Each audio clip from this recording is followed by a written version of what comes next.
ਤੁਹਾਡੇ ਸਾਹਮਣੇ ਦਿਖਾਇਆ ਬਾਦਲ ਦੀਆਂ ਬੱਸਾਂ ਇੰਡੋ ਕੈਨੇਡੀਅਨ ਕਿਵੇਂ ਲੋਕਾਂ ਦੀ ਲੁੱਟ ਕਰ ਰਹੀਆਂ।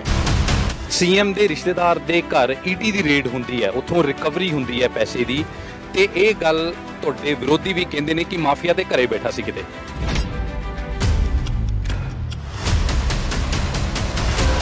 ਸੁਖਬੀਰ ਬਾਦਲ ਰੈਜ਼ਿਗਨੇਸ਼ਨ ਡਿਮਾਂਡ ਕਰ ਰਹੇ ਸੀਐਮ ਦੀ। ਤਾਂ ਚੋਰ ਕੋਤਵਾਲ ਕੋ ਡਾਂਟੇ।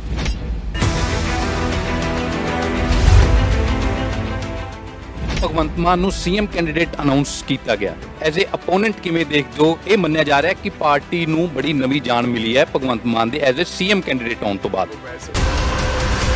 ਉਹਨਾਂ ਦੇ ਸ਼ਬਦ ਹੈਗੇ, ਕਹਿੰਦੇ ਨੇ ਕਿ ਇਹ ਮਹਾਤਮਾ ਗਾਂਧੀ ਦੇ 3 ਬਾਂਦਰਾ ਵਰਗੇ ਨੇ ਜਿਹੜੇ ਇੱਕ ਦੂਜੇ ਨੂੰ ਮਾਰ ਰਹੇ।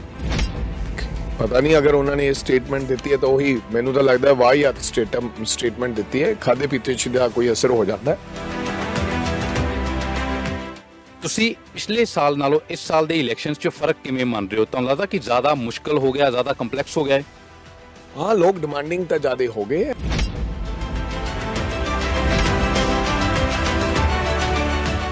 जनता कल्ले भाषण नहीं सुनना चाहती और कल्ला हसना ते रौला रप्पा नहीं सुनना चाहती। अगर 15 सीटां तो वध सुखबीर बादल नूं सीटां आउण तां राजा वड़िंग राजनीति छड्ड देगा। ਗਿੱਦੜਬਾਹਾ ਵਿਧਾਨ ਸਭਾ ਹਲਕਾ ਪੰਜਾਬ ਦੇ ਉਹਨਾਂ 94 ਹਲਕਿਆਂ ਦੇ ਵਿੱਚ ਮੰਨਿਆ ਜਾ ਰਿਹਾ ਜਿੱਥੇ ਸਭ ਤੋਂ ਵੱਧ ਫਸਵੀਂ ਟੱਕਰ ਹੋਣ ਜਾ ਰਹੀ ਹੈ। ਸਾਡੇ ਨਾਲ ਗਿੱਦੜਬਾਹਾ ਤੋਂ 2 ਵਾਰ ਦੇ ਕਾਂਗਰਸ ਐਮਐਲਏ ਤੇ ਟਰਾਂਸਪੋਰਟ ਮੰਤਰੀ ਰਾਜਾ ਵੜਿੰਗ ਨੇ। ਉਹਨਾਂ ਨਾਲ ਗੱਲਬਾਤ ਕਰਦੇ ਹਾਂ। ਰਾਜਾ ਜੀ, 2.5 ਮਹੀਨੇ ਦਾ ਜਿਸ ਤਰ੍ਹਾਂ ਦਾ ਐਜ਼ ਏ ਟਰਾਂਸਪੋਰਟ ਮੰਤਰੀ ਤੁਹਾਡਾ ਐਕਸ਼ਨ ਰਿਹਾ, ਉਸ ਦਾ ਹੁਣ ਰਿਸਪੌਂਸ ਕੀ ਆ ਰਿਹਾ? ਕਿਉਂਕਿ ਅਕਾਲੀ ਲੀਡਰ ਜਿਨ੍ਹਾਂ ਨੇ ਸਭ ਤੋਂ ਵੱਧ ਵਿਰੋਧ ਕੀਤਾ ਜਾਂ ਟਰਾਂਸਪੋਰਟ ਮੰਤਰੀ ਦੇ ਸਭ ਤੋਂ ਵੱਧ ਐਕਸ਼ਨ ਨੂੰ ਝੱਲਿਆ, ਉਹ ਤੁਹਾਡੇ ਅਪੋਨੈਂਟ ਵੀ ਨੇ, ਵਿਰੋਧੀ ਵੀ ਨੇ ਇਸ ਸਮੇਂ ਇਲੈਕਸ਼ਨਸ ਦੇ ਵਿੱਚ। ਦੇਖੋ ਜੀ, ਮੈਂ ਕਿਸੇ ਨਾਲ ਕੋਈ ਵਿਤਕਰਾ ਤੇ ਵੈਂਡੇਟਾ ਨਹੀਂ ਕੀਤਾ। अगर 1.5 करोड़ रुपया का मुनाफा डेली की कमाई वधाई, ਉਹਦਾ ਕਾਰਨ ਇਹ ਸੀ ਕਿ ਕੁਝ ਸਰਮਾਏਦਾਰਾਂ ਦੀਆਂ ਜਿਹੜੀਆਂ ਬੱਸਾਂ ਸੀ ਉਹ ਨਜਾਇਜ਼ ਚੱਲਦੀਆਂ ਸਨ। ਜਿਹੜੀਆਂ ਇੱਕ ਪਰਮਿਟ ਤੇ ਡਬਲ ਬੱਸਸ ਚੜੀਆਂ ਸੀ ਉਹ ਚੱਲਦੀਆਂ ਸਨ। ਇੱਕ ਨੰਬਰ ਤੇ ਕਈ ਬੱਸਾਂ ਚੱਲਦੀਆਂ ਸਨ। ਜਦੋਂ ਫਲੀਟਸ ਜਿਹੜੀਆਂ ਥੱਲਿਓਂ ਉਤਰ ਗਈਆਂ, ਚਲੀਆਂ ਗਈਆਂ ਸੜਕਾਂ ਤੋਂ, ਤਾਂ ਪੀਆਰਟੀਸੀ ਤੇ ਪਨਬਸ ਦੀਆਂ ਬੱਸਾਂ ਦੇ ਉੱਤੇ ਰਸ਼ ਪੈ ਗਿਆ, ਭੀੜ ਪਈ ਤੇ ਸਾਡੀ ਕਮਾਈ ਦੇ ਵਿੱਚ ਵਾਧਾ ਹੋਇਆ। ਸੋ ਮੇਰੇ ਕਹਿਣ ਦਾ ਭਾਵ ਇਹ ਵੈਂਡੇਟਾ ਨਹੀਂ ਹੈ। ਚੋਰਾਂ ਦਾ ਉਹ ਚੋਰੀ ਕਰਦੇ ਮੈਂ ਫੜੇ, ਟੈਕਸ ਉਹ ਪੇ ਨਹੀਂ ਕਰ ਰਹੇ ਸੀ, ਮੈਂ ਉਹਨਾਂ ਦੀਆਂ ਬੱਸਾਂ ਫੜੀਆਂ। ਹਾਲਾਂਕਿ ਤੁਸੀਂ ਇਹ ਮੰਨਣਾ ਨਹੀਂਗਾ ਕਿ ਕਿਸੇ ਨੂੰ ਕਰੋਨਾ ਦੀ ਰਾਹਤ ਨਹੀਂ ਮਿਲੀ। ਜਿਨ੍ਹਾਂ ਦੀਆਂ ਬੱਸਾਂ ਕਰਦੇ ਆ 12 ਕਰੋੜ ਰੁਪਇਆ ਮੈਂ ਸਮਝਦਾ ਕਿ ਬਾਦਲਾਂ ਦਾ ਸਾਡੀ ਸਰਕਾਰ ਨੇ ਮਾਫ ਕਰਤਾ ਮਗਰਲੇ ਸਾਲ ਦਾ। ਇਹਨਾਂ ਦਾ 4 ਕਰੋੜ ਰੁਪਇਆ ਇਹਨਾਂ ਦਾ ਮਾਫ ਕਰਤਾ ਸਾਡਾ ਟੈਕਸ ਪੂਰੇ ਸਾਲ ਦਾ, ਜਦਕਿ ਪੂਰਾ ਸਾਲ ਤਾਂ ਕਰੋਨਾ ਰਿਹਾ ਨਹੀਂਗਾ। ਸੋ ਇਹ ਵੈਂਡੇਟਾ ਨਹੀਂ ਹੈ। ਮੈਂ ਚੋਰਾਂ ਨੂੰ ਤੇ ਮਾਫੀਏ ਨੂੰ ਨੱਥ ਪਾਈ ਹੈ। ਇਹਨੂੰ ਵੈਂਡੇਟਾ ਲਾ ਲਓ, ਇਹਨੂੰ ਤੁਸੀਂ ਮਾਫੀਆ ਲਾ ਲਓ। ਤੁਹਾਡੇ ਸਾਹਮਣੇ ਦਿਖਾਇਆ ਬਾਦਲ ਦੀਆਂ ਬੱਸਾਂ ਇੰਡੋ ਕੈਨੇਡੀਅਨ ਕਿਵੇਂ ਲੋਕਾਂ ਦੀ ਲੁੱਟ ਕਰ ਰਹੀਆਂ। ਨੰਗਾ ਚਿੱਟਾ ਤੁਹਾਡੀ ਮੀਡੀਆ ਦੇ ਸਾਹਮਣੇ ਵਿਖਾਇਆ। ਉਹਨਾਂ ਕੋਲ ਲਾਇਸੈਂਸ ਹੀ ਨਹੀਂ ਹੈ ਕਿ ਉਹ ਰਾਹ ਚੋਂ ਸਵਾਰੀ ਚੱਕਣ ਨੂੰ, ਲੇਕਿਨ ਰਾਹ ਚੋਂ ਸਵਾਰੀਆਂ ਚੱਕਦੀਆਂ ਜਾ ਰਹੀਆਂ ਔਰ ਲੁੱਟਦੀਆਂ ਜਾ ਰਹੀਆਂ। ਤੇ ਮੈਂ ਆਪਦੇ ਫਰਜ਼ਾਂ ਦੀ ਪੂਰਤੀ ਕੀਤੀ ਹੈ। ਰਾਜਾ ਜੀ, ਜਿਸ ਤਰ੍ਹਾਂ ਦੇ ਨਾਲ ਇਹ ਸਾਰੀ ਕਾਰਵਾਈ ਰਹੀ, ਹੁਣ ਉਹਦਾ ਅਸਰ ਇਲੈਕਸ਼ਨਸ ਦੇ ਵਿੱਚ ਕਿਸ ਤਰ੍ਹਾਂ ਦਾ ਨਜ਼ਰ ਆ ਰਿਹਾ? ਕਿਉਂਕਿ ਬਹੁਤ ਸਾਰੇ ਲੋਕਾਂ ਨੇ ਉਹਨੂੰ ਸਲਾਹਿਆ ਵੀ, ਜ਼ਾਹਿਰ ਤੌਰ ਤੇ ਹਰ ਬੰਦਾ ਹਰ ਕਾਰਵਾਈ ਨਾਲ ਸਹਿਮਤ ਨਹੀਂ ਹੁੰਦਾ। ਉਹਦਾ ਰਿਸਪੌਂਸ ਔਨ ਗਰਾਊਂਡ ਹੁਣ ਕਿਸ ਤਰ੍ਹਾਂ ਦਾ ਨਜ਼ਰ ਆ ਰਿਹਾ? ਕਿਉਂਕਿ ਤੁਸੀਂ ਹਰ ਜਗ੍ਹਾ ਤੇ ਜਾ ਰਹੇ ਹੋ ਵੋਟਾਂ ਮੰਗਣ। ਦੇਖੋ ਜੀ, ਲੋਕ ਇਸ ਗੱਲ ਨੂੰ ਲੋਕਾਂ ਨੇ ਪਸੰਦ ਕੀਤਾ। 15 ਸਾਲ ਗਿੱਦੜਬਾਹਾ ਚੋਂ ਇੱਕ ਵੀ ਬੱਸ ਸਰਕਾਰੀ ਨਹੀਂ ਚੱਲੀ। ਤੁਸੀਂ ਸੋਚ ਸਕਦੇ ਹੋ ਕਿ 15 ਸਾਲਾਂ ਦੇ ਵਿੱਚ ਇੱਕ ਵੀ ਸਰਕਾਰੀ ਨਾ ਬੱਸ ਚੱਲਦੀ ਹੋਵੇ। ਮੈਂ ਜਦੋਂ ਸਰਕਾਰ ਬਣੀ, ਮੈਂ ਇੱਥੇ ਬੱਸਾਂ ਚਲਾਈਆਂ ਕਿਉਂਕਿ ਸਰਕਾਰੀ ਬੱਸ ਨੂੰ ਵਿਅਕਤੀ ਇਹ ਮਹਿਸੂਸ ਕਰਦਾ ਕਿ ਮੇਰੀ ਆਪਣੀ ਬੱਸ ਹੈ। ਅੱਜ ਹਰ ਵਿਅਕਤੀ ਚਾਹੁੰਦਾ ਕਿ ਸਾਡੇ ਪਿੰਡ ਵਿੱਚ ਦੀ ਸਰਕਾਰੀ ਬੱਸ ਆਵੇ, ਕਿਉਂਕਿ ਲੇਡੀਜ਼ ਦਾ ਕਿਰਾਇਆ ਉਹਦੇ ਤੇ ਮੁਫਤ ਹੈਗਾ, ਲੇਡੀਜ਼ ਨੂੰ ਸਹੂਲਤ ਮਿਲ ਸਕੇ। ਲੋਕਾਂ ਨੇ ਇਸ ਗੱਲ ਦੀ ਸ਼ਲਾਘਾ ਕੀਤੀ। ਕੱਲ ਵੀ ਕੁਝ ਲੋਕਾਂ ਨੇ, ਇਹਨਾਂ ਦੇ ਲੋਕਾਂ ਨੇ ਸਾਡੀਆਂ ਪੀਆਰਟੀਸੀ ਦੀਆਂ ਬੱਸਾਂ ਦੇ ਅੱਗੇ ਬੱਸਾਂ ਲਾ ਲਈਆਂ, ਜਿਹੜੀਆਂ ਕਿ ਸੋਸ਼ਲ ਮੀਡੀਆ ਤੇ ਕਾਫੀ ਵਾਇਰਲ ਹੋਇਆ ਹੈ। ਸਰਕਾਰ ਦੀਆਂ ਬੱਸਾਂ ਨਹੀਂ ਚੱਲਣ ਦਿੱਤੀਆਂ ਜਾ ਰਹੀਆਂ। ਦੇਖੋ, ਬਦਮਾਸ਼ੀ ਦਾ ਆਲਮ ਵੇਖ ਲਓ, ਕਿਉਂਕਿ ਇਹਨਾਂ ਨੂੰ ਲੱਗਦਾ ਹੈ ਕਿ ਉਹਨਾਂ ਬੱਸਾਂ ਦੇ ਵਿੱਚ ਲੇਡੀਜ਼ ਫ੍ਰੀ ਜਾਂਦੀਆਂ, ਸੋ ਇਹਨਾਂ ਦਾ ਢਿੱਡ ਦੁਖਦਾ, ਇਹਨਾਂ ਦੇ ਕਾਰੋਬਾਰ 'ਚ ਘਾਟਾ ਪੈਂਦਾ। ਸੋ ਇਸ ਕਰਕੇ ਚਾਹੁੰਦੇ ਕਿ ਸਰਕਾਰੀ ਬੱਸ ਅੱਡੇ 'ਚੋਂ ਚੱਲੇ ਹੀ ਨਾ। ਸੋ ਮੈਂ ਲੋਕਾਂ ਨੂੰ ਵੀ ਬੇਨਤੀ ਕਰਾਂਗਾ ਔਰ ਮੈਂ ਇਹਨਾਂ ਨੂੰ ਵੀ ਬੇਨਤੀ ਕਰਾਂਗਾ ਕਿ ਜ਼ਿਆਦਾਤਰ ਹੋਵੇ ਨਾ ਕੋਈ ਰਾਜੇ ਵੜਿੰਗ ਦੀ ਬੱਸ ਚੱਲ ਰਹੀ ਹੈ ਤੇ ਉਹਨੂੰ ਤਾਂ ਰੋਕਿਆ ਜਾਵੇ, ਲੇਕਿਨ ਸਰਕਾਰ ਦੀ ਬੱਸ ਨੂੰ ਅਗਰ ਰੋਕਦੇ ਹੋ ਤਾਂ ਸਿੱਧੀ ਨਾ ਸਿੱਧੀ ਮੈਂ ਸਮਝਦਾ ਕਿ ਜਨਤਾ ਦੀ ਇਸ ਗੱਲ ਦੇ ਵਿੱਚ ਨੁਕਸਾਨ ਹੁੰਦਾ ਹੈ। ਸੋ ਕੋਈ ਵੈਂਡੇਟਾ ਨਹੀਂ ਹੈ। ਇਹ ਗੱਲ ਠੀਕ ਹੈ, ਤੁਹਾਡੀ ਜਾਇਜ਼ ਹੋ ਸਕਦੀ ਹੈ ਕਿ ਕੋਈ ਵੈਂਡੇਟਾ ਨਹੀਂ ਹੈਗਾ, ਪਰ ਤੁਹਾਨੂੰ ਲੱਗਦਾ ਕਿ ਇਹ ਇਲੈਕਸ਼ਨ ਵੀ ਮੋਰ ਦੈਨ ਇਲੈਕਸ਼ਨ ਹੋਊਗਾ ਗਿੱਦੜਬਾਹਾ ਦੀ ਸੀਟ? ਮੈਂ ਕਿਉਂਕਿ ਇਸ ਤਰ੍ਹਾਂ ਕਿ ਡਿੰਪੀ ਢਿੱਲੋਂ ਦੀ ਫੈਮਿਲੀ ਵੀ ਤੁਹਾਡੇ ਅਪੋਨੈਂਟ ਹੈ ਹੁਣ ਆਫੀਸ਼ੀਅਲੀ, ਇਸ ਲਈ ਕਹਿ ਰਿਹਾ ਵੀ ਇਸ ਇਲੈਕਸ਼ਨ ਨੂੰ ਦੇਖਿਆ ਇਸ ਤਰ੍ਹਾਂ ਦੇ ਨਾਲ ਜਾ ਰਿਹਾ, ਤੁਹਾਨੂੰ ਲੱਗਦਾ ਕਿ ਇਹ ਇਲੈਕਸ਼ਨ ਮੋਰ ਦੈਨ ਇਲੈਕਸ਼ਨ ਹੋ ਸਕਦਾ ਆਮ ਤੌਰ ਤੇ ਜਿਸ ਤਰ੍ਹਾਂ ਰਿਵਾਇਤੀ ਇਲੈਕਸ਼ਨ ਹੁੰਦੇ ਨੇ? ਨਹੀਂ ਜੀ, ਮੈਂ ਤਾਂ ਇੱਥੇ ਮੋਰ ਦੈਨ ਇਲੈਕਸ਼ਨ ਹੀ, ਕਿਉਂਕਿ ਇਹ ਜਿਹੜਾ ਇਲਾਕਾ ਸੀ ਸਰਦਾਰ ਪ੍ਰਕਾਸ਼ ਸਿੰਘ ਬਾਦਲ ਇੱਥੋਂ ਚੁਣਾਵ ਲੜਦੇ ਰਹੇ ਔਰ ਪਹਿਲਾ ਚੁਣਾਵ ਮੈਂ ਮਨਪ੍ਰੀਤ ਬਾਦਲ ਨਾਲ ਲੜਿਆ, ਉਦੋਂ ਬੜਾ ਟੈਰਰ ਹੁੰਦਾ ਸੀ ਉਹਨਾਂ ਦਾ, ਉਹ 4 ਵਾਰੀ ਜਿੱਤ ਚੁੱਕੇ ਸਨ। ਸੋ ਬੜੀਆਂ ਔਕੜਾਂ ਦੇ ਵਿੱਚ ਹੀ ਮੈਂ ਤਾਂ ਇਹ ਇਲੈਕਸ਼ਨ ਲੜਿਆ, ਲੇਕਿਨ ਜਿਹੜੇ ਗਿੱਦੜਬਾਹਾ ਦੇ ਲੋਕ ਆ ਬੜੇ ਸੂਝਵਾਨ ਤੇ ਸਿਆਣੇ ਲੋਕ ਆ, ਉਹ ਗੱਲ ਨੂੰ ਸਮਝਦੇ ਆ ਕਿ ਕਿੱਥੇ ਜਾਇਜ਼ ਹੈ, ਕਿਉਂਕਿ ਇੱਥੋਂ ਦੇ ਲੋਕਾਂ ਨੇ ਤਾਕਤ ਵੇਖੀ ਵੀ ਹੈ, ਇੱਥੋਂ ਦੇ ਲੋਕ पूरे समझदार है। पंजाब के लोगों को ये नहीं कि नरेंद्र मोदी कह देगा कि मेरी जान को खतरा है, मैं बड़ी मुश्किल से बच के निकला हूं, तो लोग समझते हैं भी नरेंद्र मोदी जी झूठ बोलते हैं, रैली च इकट्ठ नहीं सीगा।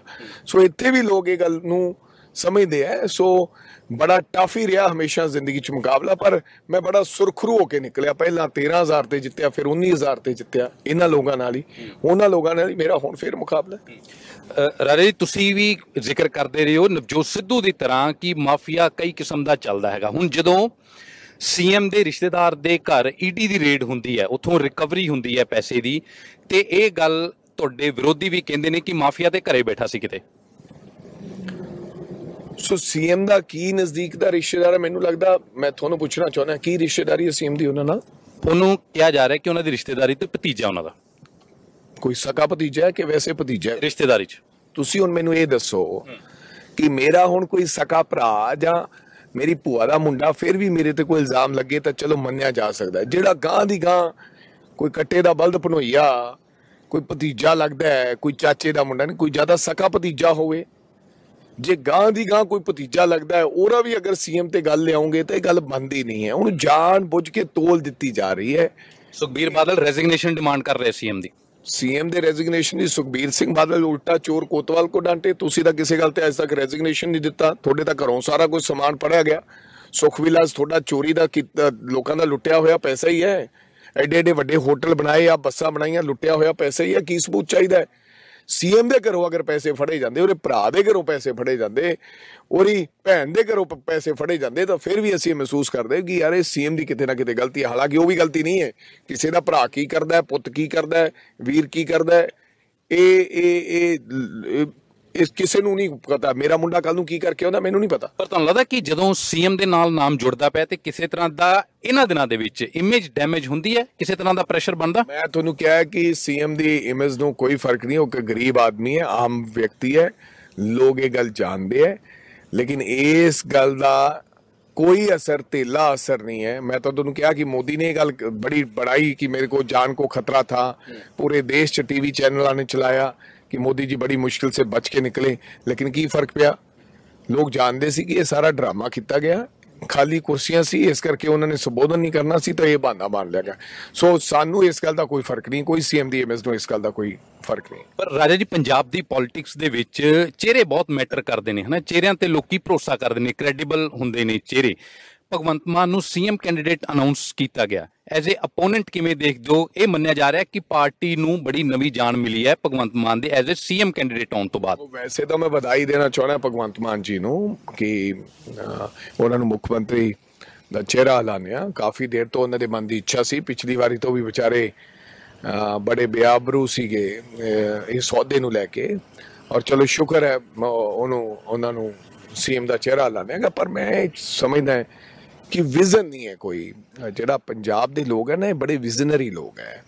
ਪੰਜਾਬ ਦੇ ਲੋਕ ਇਹ ਚਾਹੁੰਦੇ ਆ ਕਿ ਸਾਨੂੰ ਵਿਜ਼ਨ ਦਿਓ ਕਿ ਕਿੱਦਾਂ ਤੁਸੀਂ ਪੰਜਾਬ ਨੂੰ ਤਰੱਕੀ ਦੀਆਂ ਲੀਹਾਂ ਤੇ ਲੈ ਕੇ ਜਾਓਗੇ, ਤੁਹਾਡਾ ਪੰਜਾਬ ਮਾਡਲ ਕੀ ਹੈ, ਤੁਹਾਡੀ ਆਪ ਦੀ ਗੱਲ ਪੀਤੇ। ਭਗਵੰਤ ਮਾਨ ਜੀ ਭੀੜ ਇਕੱਠੀ ਕਰ ਲੈਂਦੇ ਆ, ਭਗਵੰਤ ਮਾਨ ਜੀ ਚੰਗਾ ਉਹਦੇ 'ਚ ਬੋਲ ਲੈਣਗੇ, ਮਜ਼ਾਕ ਕਰ ਲੈਣਗੇ, ਹਸਾ ਲੈਣਗੇ ਲੋਕਾਂ ਨੂੰ, ਲੇਕਿਨ ਪੰਜਾਬ ਦੇ ਉਹਨਾਂ ਪ੍ਰੋਫੈਸਰਸ ਨੂੰ, ਬੁੱਧੀਜੀਵਾਂ ਨੂੰ, ਜਰਨਲਿਸਟ ਨੂੰ मैं समझदा है कोई प्रभावित नहीं कर सकता।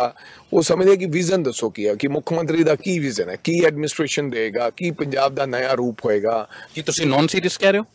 मैं समझदा कि वो विजन कोई नहीं है। जनता जिहड़ी है ना, देखो जनता कल्ले भाषण नहीं सुनना चाहती और कल्ला हसना ते रौला रप्पा नहीं सुनना चाहती। जनता ये भी चाहती है कि की मॉडल है थोड़े कोले, कि कितना पंजाब नूं तुसीं सुरखरू करोगे, कि जे थोड़ी सरकार आउंदी है तो कितना चलाओगे।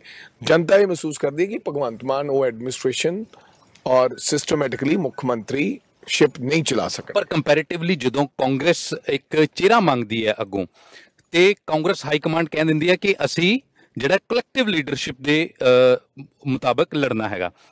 ਸੁਖਬੀਰ ਸਿੰਘ ਬਾਦਲ ਉਸ ਤੇ ਵੀ ਇੱਕ ਬੜਾ ਤਿੱਖਾ ਕਮੈਂਟ ਕਰਦੇ ਨੇ। ਉਹ ਮਹਾਤਮਾ ਗਾਂਧੀ ਦੇ ਤੇ ਮੇਰੇ ਸ਼ਬਦ ਨਹੀਂ ਹੈ, ਸੁਖਬੀਰ ਸਿੰਘ ਬਾਦਲ ਹੋਣਾ ਦੇ ਸ਼ਬਦ ਹੈਗੇ। ਕਹਿੰਦੇ ਨੇ ਕਿ ਇਹ ਮਹਾਤਮਾ ਗਾਂਧੀ ਦੇ 3 ਬਾਂਦਰਾਂ ਵਰਗੇ ਨੇ ਜਿਹੜੇ ਇੱਕ ਦੂਜੇ ਨੂੰ ਮਾਰ ਰਹੇ।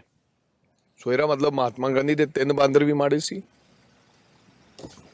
पता नहीं अगर उन्होंने ये स्टेटमेंट दी है तो वही मैनू तो लगता है वाहियात स्टेटमेंट दी है। खादे पीते का कोई असर हो जाता है। सो इदा नहीं कहना चाहिए। साडी पार्टी की अपनी विचारधारा है, साडी पार्टी की अपने नियम है, कायदे कानून है। इन्होंने तो कायदे कानून ते नियम अपने आप ही घरे बना लेंगे। सो इन्हों की तो एक पिता पुरखी पार्टी है। ये तो चाहते हैं कि एक पोस्टर के उत्ते मजीठीए की फोटो लगी हो, हरसिमरत की लगी हो, मेरी लगी हो, बादल साहब की लगी हो और किसी की ना लगी हो। सो मैं उन्होंने इस गल नाल कोई ताल्लुकात नहीं रखता। कांग्रेस पार्टी आने वाले दिनों के पहला भी असी वड्डे वड्डे फैसले लए तो कोई ना कोई ये भी वड्डा फैसला देगी कि कौन साडा चेहरा होएगा। और अज साडे कोल 2 चेहरे ने मुख्य रूप दे विच, इंद्रजोत सिंह सिद्धू ते चरणजीत सिंह चन्नी। ਅਸੀਂ ਦੋਨਾਂ ਦੇ ਨੇਤਰਤਵ ਦੇ ਥੱਲੇ ਅੱਜ ਪੰਜਾਬ ਦੇ ਵਿੱਚ ਚੁਣਾਵ ਲੜ ਰਹੇ ਹਾਂ। ਰਾਜੇ ਜੀ, ਪਿਛਲੇ ਵਾਰ ਦੇ ਨਾਲੋਂ ਇਸ ਵਾਰ ਤੁਸੀਂ ਐਕਸਪੀਰੀਅੰਸਡ ਪੋਲੀਟੀਸ਼ੀਅਨ ਹੋ। ਇਸ ਵਾਰੀ ਬੀਜੇਪੀ ਵੀ ਆ ਗਈ, ਕੈਪਟਨ ਅਮਰਿੰਦਰ ਸਿੰਘ ਵੀ ਆ ਗਏ, ਹੋਰ ਪਾਰਟੀਆਂ ਵੀ ਆ ਰਹੀਆਂ ਨੇ, ਆਮ ਆਦਮੀ ਪਾਰਟੀ ਵੀ ਆ ਰਹੀ ਹੈ। ਤੁਸੀਂ ਪਿਛਲੇ ਸਾਲ ਨਾਲੋਂ ਇਸ ਸਾਲ ਦੇ ਇਲੈਕਸ਼ਨਸ 'ਚ ਫਰਕ ਕਿਵੇਂ ਮੰਨ ਰਹੇ ਹੋ? ਤੁਹਾਨੂੰ ਲੱਗਦਾ ਕਿ ਜ਼ਿਆਦਾ ਮੁਸ਼ਕਲ ਹੋ ਗਿਆ, ਜ਼ਿਆਦਾ ਕੰਪਲੈਕਸ ਹੋ ਗਿਆ ਹੈ?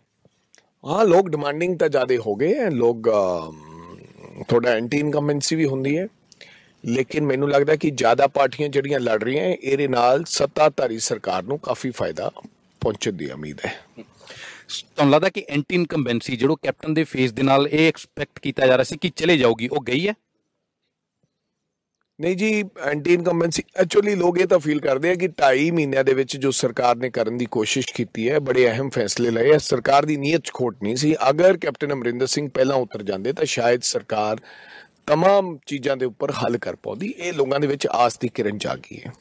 अकाली दल कह रहा है कि ਜਿਹੜੀਆਂ ਰੀਜਨਲ ਪਾਰਟੀਆਂ ਨੇ, ਦੇਸ਼ ਭਰ ਦੇ ਵਿੱਚ ਕਈ ਸਾਰੀ ਰੀਜਨਲ ਪਾਰਟੀ ਸਟਰੋਂਗ ਹੋਈਆਂ। ਅਕਾਲੀ ਦਲ ਕਹਿ ਰਿਹਾ ਕਿ ਲੋਕਾਂ ਦਾ ਇੰਟਰਸਟ ਰੀਜਨਲ ਪਾਰਟੀਆਂ ਵੱਲ ਜ਼ਿਆਦਾ ਹੈਗਾ। ਆਉਂਦੇ ਦਿਨਾਂ ਦੇ ਵਿੱਚ ਸੋਨੀਆ ਗਾਂਧੀ ਤੇ ਰਾਹੁਲ ਗਾਂਧੀ ਵੀ ਪੰਜਾਬ ਆਉਣ ਵਾਲੇ ਨੇ ਕੈਂਪੇਨ ਦੇ ਲਈ। ਤੁਹਾਨੂੰ ਲੱਗਦਾ ਕਿ ਰੀਜਨਲ ਪਾਰਟੀਆਂ ਨੂੰ ਪੰਜਾਬ ਵੀ ਉਸ ਤਰ੍ਹਾਂ ਦੇ ਨਾਲ ਸੋਚ ਰਿਹਾ, ਜਿਸ ਤਰ੍ਹਾਂ ਇੰਡੀਆ ਦੇ ਵੱਡੇ ਸਟੇਟ ਸੋਚ ਨੇ, ਰੀਜਨਲ ਪਾਰਟੀਆਂ ਨੂੰ ਜ਼ਿਆਦਾ ਰਿਸਪੌਂਡ ਕਰ ਰਹੇ ਨੇ? ਯਾਰ ਤੁਸੀਂ ਕਿਉਂ ਸੁਖਬੀਰ ਬਾਦਲ ਦੀ ਗੱਲ ਤੇ ਸਟ੍ਰੈਸ ਕਰਦੇ ਹੋ? ਨੌਨ ਸੀਰੀਅਸ ਬੰਦਾ ਹੈ। ਤੁਸੀਂ ਅਗਰ ਰੀਜਨਲ ਪਾਰਟੀਆਂ ਦੇ ਬਾਰੇ ਸੋਚਦੇ ਹੁੰਦੇ ਤਾਂ ਫਿਰ ਉਹ ਤੀਜੇ ਨੰਬਰ ਦੀ ਪਾਰਟੀ ਕਿਉਂ ਰਹਿੰਦਾ? कांग्रेस पार्टी ने सरकार बनाई, दूजे नंबर ते आम आदमी पार्टी रही, वो भी रीजनल पार्टी नहीं है। सो ये क्यों एवें इस गल की गल कर रहे हैं? जी तीजे नंबर ते पार्टी, ਇਹਦਾ मतलब किसी जनता का एक्सपीरियंस्ड किसी जनता का रुझान रीजनल पार्टी वाल नहीं है पंजाब के अंदर। मैंने पूरे देश की गल नहीं पता, लेकिन पंजाब के अंदर नहीं। आखिरी सवाल, तुसीं क्या सुखबीर बादल ते स्ट्रेस ना करो। मैं 4 दिन पहले सुखबीर बादल ਨੂੰ इंटरव्यू ਕੀਤਾ ਸੀਗਾ। मैं क्या भी तुसीं असैस की कर रहे हो ग्राउंड ਨੂੰ?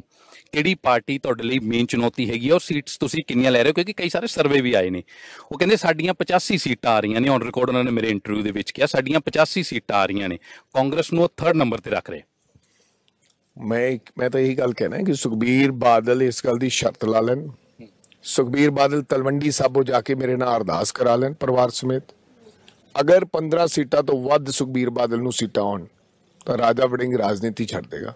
तो नहीं तो ये कसम खा लेन कि जे 85 सीटां तो घट आउण या 85 सीटां जे इदां हुण सरकार जिहड़ी गल कर रहा सुखबीर सिंह बादल, तो ये राजनीति छड्ड देने। एवें बेफजूल दीयां गल्लां मैं कहां मैनूं 85 आउणगीआं, हो सकदा 85 मैनूं भी ना आउण।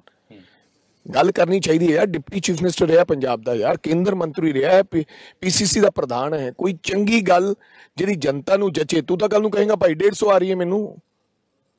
किसी ने तेरी गल ते यकीन नहीं करना भाई। तुसी ये कहो जिहड़ी गल दिखती पुगदी है। मैनूं लगदा कि अज असीं सरकार बनाउण दे नेड़े हैगे आ, वाहिगुरू दी किरपा है। ਜਿਹੜੀ 85 ਸੀਟਾਂ ਦੀ ਗੱਲ ਹੈ ਨਾ, ਮੈਨੂੰ ਲੱਗਦਾ ਅੱਗੋਂ 8 ਨਾ ਕੱਟਿਆ ਜਾਏ ਜਾਂ ਪਿੱਛੋਂ 5 ਨਾ ਕੱਟਿਆ ਜਾਏ। ਕਾਂਗਰਸ ਨੂੰ ਕਿੰਨੀਆਂ ਸੋਚ ਰਹੇ ਹੋ ਤੁਸੀਂ ਫਾਈਨਲੀ? ਯਾਰ ਇਸ ਤਰ੍ਹਾਂ ਅੰਕੜਾ ਦੇਣਾ ਮੈਨੂੰ ਲੱਗਦਾ ਕਿ ਮੇਰੇ ਵਾਸਤੇ ਤਾਂ ਅੱਛਾ ਨਹੀਂ ਹੋਏਗਾ, ਕਿਉਂਕਿ ਹਰ ਵਿਅਕਤੀ ਆਪਣੇ ਆਪਣੇ ਅੰਕੜੇ ਦੇ ਦਿੰਦਾ। ਮੈਨੂੰ ਲੱਗਦਾ ਕਿ ਅਸੀਂ ਸਰਕਾਰ ਬਣਾਉਣ ਦੇ ਕਾਫੀ ਨੇੜੇ ਤੇ ਨਜ਼ਦੀਕ ਹੈ। ਸਾਨੂੰ ਕੰਮ ਕਰਨ ਦੀ ਲੋੜ ਹੈ, ਸਾਨੂੰ ਪੂਰੇ ਤੌਰ ਤਰੀਕੇ ਆਪਦੇ ਤਵੱਜੋ ਦੇਣ ਦੀ ਲੋੜ ਹੈ।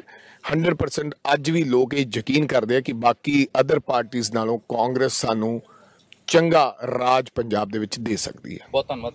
ਰਜਿਸਟ੍ਰੇਸ਼ਨ ਰਾਜਾ ਵੜਿੰਗ ਸੁਖਬੀਰ ਸਿੰਘ ਬਾਦਲ ਦੇ 85 ਸੀਟਾਂ ਲੈਣ ਦੇ ਦਾਅਵੇ ਨੂੰ ਉਹ ਬੇਤੁਕਾ ਕਰਾਰ ਦੇ ਰਹੇ ਨੇ, ਪਰ ਇੰਨਾ ਜ਼ਰੂਰ ਕਹਿੰਦੇ ਨੇ ਕਿ ਕਾਂਗਰਸ ਦਾ ਅਪਰ ਹੈਂਡ ਹੈਗਾ, ਕਾਂਗਰਸ ਸਰਕਾਰ ਬਣਾਉਣ ਦੇ ਨਜ਼ਦੀਕ ਹੈ। ਕੈਮਰਾਮੈਨ ਗੁਲਸ਼ਨ ਦੇ ਨਾਲ ਪਮਿਲ ਪਾਟਿਆ, ਦੈਨਿਕ ਸਵੇਰਾ, ਗਿੱਦੜਬਾਹਾ।